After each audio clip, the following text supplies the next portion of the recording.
কারো সাফল্য দেখে কখনো কি মনে হয় ও কেন পারলো আর আমি কেন পারলাম না? অথবা কারো সুখে আপনার মনটা কি হঠাৎ একটু জ্বলে ওঠে? এটাই হলো হিংসা। এই অনুভূতিগুলো শুধু ইমানের সমস্যা নয়, এগুলোতে রয়েছে মস্তিষ্কের নির্দিষ্ট শরীরবৃত্তীয় কিছু কারণ। হিংসা, ঘৃণা শুরু হয় মস্তিষ্কের দুইটা অংশ থেকে। একটা হচ্ছে এমিগডালা, আরেকটা হচ্ছে ইনসুলার কর্টেক্স। যখন আমরা দেখি অন্য কেউ আমাদের কাঙ্ক্ষিত কিছু পেয়ে গেছে, তখন এই দুইটা অংশ অর্থাৎ অ্যামিগডালা এবং ইনসুলার কর্টেক্স হাইপার অ্যাক্টিভ হয়ে যায়। তখনই মস্তিষ্কে আসে অস্থিরতা, একটু জ্বালাময়ী চিন্তা এবং নিজের অবস্থার প্রতি অসন্তোষ।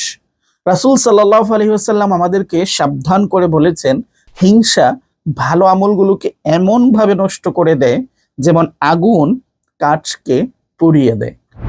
এটা শুধু আখিরাতের কথা নয়, হিংসা আসলে আপনার ব্রেনেরও ক্ষতি করে।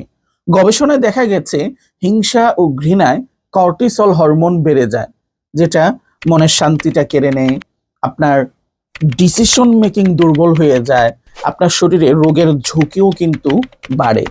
ইসলামে হিংসার প্রতিকার হিসাবে সবচেয়ে বড় চাবিকাঠি হচ্ছে দোয়া এবং শুকর।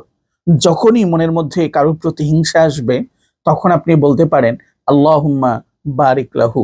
এতে আপনার মস্তিষ্কের অ্যামিগডালা শান্ত হবে, গ্র্যাটিটিউড হরমোনটা বৃদ্ধি পাবে এবং আপনার ভেতর থেকে আপনি একটা প্রশান্তি অনুভব করবেন।